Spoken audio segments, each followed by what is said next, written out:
तो बिस्मिल्लाहिर्रहमानिर्रहीम एंड अस्सलाम वालेकुम स्टूडेंट्स। आज की क्लास का हमारा लेक्चर है बैलेंस शीट। आज हम बैलेंस शीट करेंगे, पूरी करेंगे, उसको पूरा इक्वल लाएंगे। एसेट जो है वो इक्विटीज़ के इक्वल आएगा। यहाँ पर आप देख सकते हैं, यहाँ पर एंडिंग में जो आएगा वो यहाँ पर से एसेट का ये पूरा कॉलम है और ये इक्विटीज़ का है। लेकिन इससे पहले एक नई बात जो हमारे पास आ रही है वो ये है कि इसके फॉर्म कितने होते हैं बैलेंस शीट के। तो मोस्टली मेन जो होते हैं वो ये दो होते हैं, टी फॉर्म और क्लासीफाइड फॉर्म। टी फॉर्म ये कहता है कि पेज को हाफ में कर लीजिए, और क्लासिफाइड फॉर्म ये कहता है कि पेज में आप दो लाइनें बना लें या ज़्यादा बना लें, जैसे इनकम स्टेटमेंट में करते थे। तो ये तो इनकम स्टेटमेंट वाली बात हो गई क्लासिफाइड। अब हमने टी फॉर्म में कभी नहीं किया, तो आज हम बैलेंस शीट बनाएंगे किसमें, टी फॉर्म में। पेटी वाला बुक से आपको मैं प्रीफर करता हूँ क्वेश्चन, वो ही क्वेश्चन रेफर लेते हैं और उसको स्टार्ट करते हैं। अब स्टूडेंट्स यहाँ पर आप देख सकते हैं, मुझे एक क्वेश्चन मिला है पेटी वाला की 11 क्लास की बुक में। जो क्वेश्चन नंबर 11 जो है वो एडॉप्टेड फ्रॉम बीकॉम है। तो ये जो क्वेश्चन है ये हमारे लिए बहुत वैल्यूएबल प्रोडक्टिव हो सकता है अगर इसको हम अडॉप्ट करें। आपके सारे जो क्वेरीज हैं, आपके सारे जो मुश्किलात हैं वो इस क्वेश्चन से ही रिलेटेड हैं और इसी क्वेश्चन से क्लियर होंगे। तो क्यों ना ये क्वेश्चन को हम करें। यहाँ पर क्वेश्चन की स्टार्टिंग करने से पहले मैं सबसे पहले क्वेश्चन नंबर 11 लिख लेता हूँ। क्वेश्चन नंबर 11 लिखने के बाद यहाँ पर मैंने एसेट्स लिख दिया। एसेट्स लिखना बहुत ज़रूरी है क्योंकि हमें पता होना चाहिए कि किसको इक्वल करना है, कौन सी इक्वेशन हम अडॉप्ट कर रहे हैं। और यहाँ पर मैं इक्विटीज़ लिख दूंगा। इक्विटीज़ जो है वो दो चीज़ों का कॉम्बिनेशन है, वो भी लिख देते हैं, लाइबिलिटी प्लस ओनर्स इक्विटी। अब यहाँ पर क्वेश्चन नंबर 11 शुरू करते हैं। क्वेश्चन नंबर 11 में हमें चाहिए सबसे पहले एसेट्स के अगर कॉलम में आ रहे हैं तो सबसे पहले हम यहाँ पर हेडिंग डाल देंगे करंट एसेट। तो स्टूडेंट्स पहले आपको मैं बता देता हूँ, एक मिनट लिख के, कि स्टूडेंट्स यहाँ पर जो हमारे पास करंट एसेट्स हैं, करंट एसेट्स ये होते हैं जिनकी लाइफ जो चलने वाले होते हैं वो एक साल के अंदर होते हैं। मतलब एक साल से ज़्यादा उसको नहीं चला सकते। अब कैश है वो लिक्विड एसेट है। Liquid asset means current asset है। करंट एसेट मीन कि वो एक साल के अंदर अंदर एक्सचेंज हो जाएगा, किसी से यूजेज हो जाएगा, वो पड़ा नहीं रहेगा एक साल से ऊपर। कैश हो गया और बहुत सारे आ जाएंगे। अकाउंट पेबल आ जाएगा, अकाउंट पेबल आ गया, और भी bank loans, short term bank loans जो है वो आ सकते हैं, लेकिन लॉन्ग टर्म जो है वो तो हमारे नॉन करंट में आ सकते हैं। ये सारी एग्जांपल्स हैं लाइबिलिटीज़ की और एसेट्स की। अब इनको कैसे अडॉप्ट करेंगे, वो क्वेश्चन बताएगा कि किसको आपको उठाना है, कौन सा आपका करंट है, नॉन करंट, वो भी सब समझ आ जाएगा जब क्वेश्चन शुरू करेंगे। जैसे कि अब यहाँ पर करंट एसेट की मैंने जब हेडिंग डाली तो इसमें हमें चाहिए कि हम सबसे पहले करंट एसेट ढूंढें। जो सबसे ऊपर पहला वाला जो है वो ही करंट एसेट है, सबसे पहला वाला कैश। करंट एसेट की हेडिंग के नीचे हम पहली जो हमारी चीज़ है वो है कैश। पहली चीज़ हमें मिल गई कैश की। कितना रुपए हैं इसके, 1 लाख रुपीज़ हैं, मैंने लिख दिया। दूसरी चीज़ ढूंढते हैं इसमें से।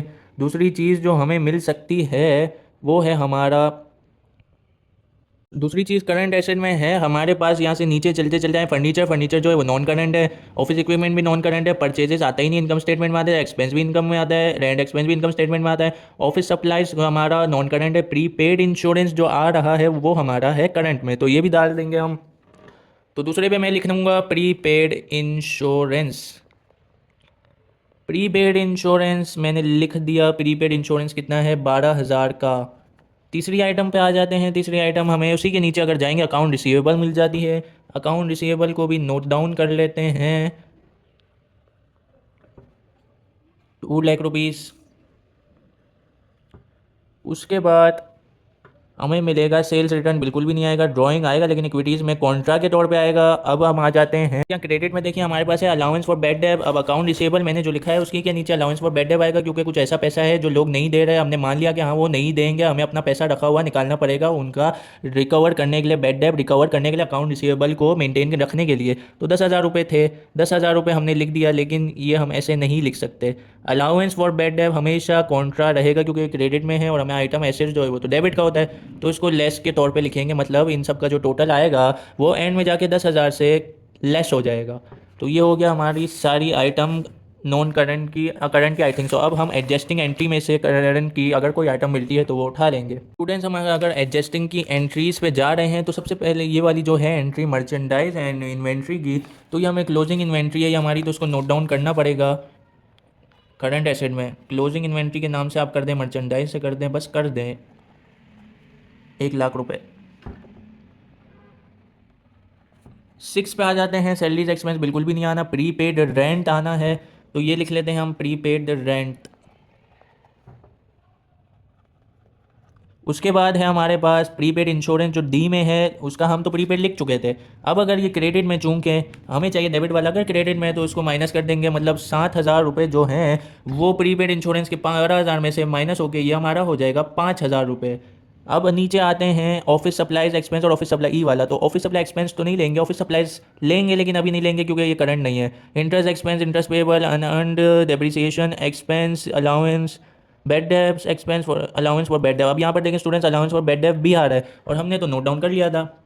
और क्रेडिट में, यहाँ भी क्रेडिट में था। दोनों चीज़ें जब क्रेडिट क्रेडिट होती हैं, जब प्लस हो जाती हैं, तो अलाउंस फॉर बेड डेब हमारा इंक्रीज़ हो जाएगा। यानी ये इंक्रीज़ हो रहा है 37,250 है, तो यहाँ के इसको कर देगा 47,250, क्योंकि 10,000 पहले का और ये वाला दोनों मिला के हो गए 47,250। अब हम टोटल कर सकते हैं किसको, करंट एसेट को। अब हमारे ज़िम्मे है कि हम इसको जल्द अज जल्द टोटल कर लें, क्योंकि इसकी सारी आइटम अल्हम्दुलिल्लाह से कंप्लीट हो चुकी हैं। इन सब को टोटल करते हैं। करंट एसेट का जो टोटल आ रहा है ये हमारे पास आ रहा है 367,750। इसको नोट डाउन करना पड़ेगा। इसको मैंने नोट डाउन कर लिया। ये हमारा टोटल हो गया करंट एसेट का। अब यहीं पर एसेट की जब हमने हेडिंग डाल ली है तो इसमें हमें दो डालने हैं, एक नॉन करंट भी आएगा। तो नॉन करंट की हेडिंग हम डाल लेते हैं। नॉन करंट एसेट्स मैंने लिख लिया। अब यहाँ पर सारे नॉन करंट डालेंगे। अब ये समझ लीजिए ये क्या होता है। तो स्टूडेंट्स, नॉन करंट एसेट्स ऐसे एसेट्स होते हैं जिसकी लाइफ जो है वो 1 साल से एक्सटेंड करती है, मतलब 2 साल भी हो सकती है, 3 साल भी हो सकती है। बस उसका जिम्मेदारी है कि वो 1 साल से ज़्यादा काम करेगी। फर्नीचर हो गया और दूसरी चीज़ें, ऑफिस सप्लाइज हो गई, फर्नीचर हो गया, जितनी भी चीज़ें जो 1 साल से ज़्यादा बिजनेस में काम देती हैं या करती हैं, वो सारी नॉन करंट एसेट्स में आती हैं। ऐसे ही इसकी रिक्वायरमेंट, इसी डेफिनेशन की रिक्वायरमेंट को पूरा करने के लिए यहाँ से नॉन करंट उठा लेते हैं। ये सबसे बड़ी नॉन करंट है फर्नीचर। फर्नीचर में लिख दूंगा फर्नीचर 173,000। उसके बाद हम अलाउंस फॉर डेप्रिसिएशन, ये रहा एक 10,000। अब यहाँ एंट्री में भी देख लेते हैं, यहाँ पर भी है फर्नीचर का। तो इन दोनों को जब ऐड करेंगे तो 27,300 डेप्रिसिएशन होगा अलाउंस का, फर्नीचर का, बल्कि फर्नीचर का। ये मैंने लिख दिया। अब इसका जो टोटल आ रहा है उसको भी लिख डालते हैं। 27,300 मैंने नोट डाउन कर लिया। उसके बाद हम आगे चलते हैं। दूसरी आइटम है हमारे पास ऑफिस इक्विपमेंट, उसी के नीचे मिल जाएगी ऑफिस इक्विपमेंट। ऑफिस इक्विपमेंट हमारी है 3 लाख की, तो वो भी हम लिख डालते हैं दूसरी नंबर पर। ऑफिस इक्विपमेंट कितना है, 3 लाख लिख दिया मैंने यहाँ पर। अलाउंस लिख देंगे ऑफिस इक्विपमेंट का। ऑफिस इक्विपमेंट का एक अलाउंस ये है 30,000 का, और दूसरा इक्विपमेंट का ये रहा। तो दोनों को ऐड करेंगे 15,000, और जो ये है 30,000 का, ये दोनों ऐड होंगे तो 45,000 हमें बना के देंगे। अब नॉन करंट और कोई ढूंढ लेते हैं। अगर मिल जाता है तो वेल एंड गुड है, नहीं मिलता नॉट वेल एंड गुड है। तो ऐसा है कि और कोई ऑफिस सप्लाईज ये रहा। तो स्टूडेंट्स, ये वाला जो है वो ये भी आएगा नॉन करंट में, क्योंकि ये 1 साल से ज़्यादा की काम देता है। ऑफिस सप्लाईज लिख डालेंगे।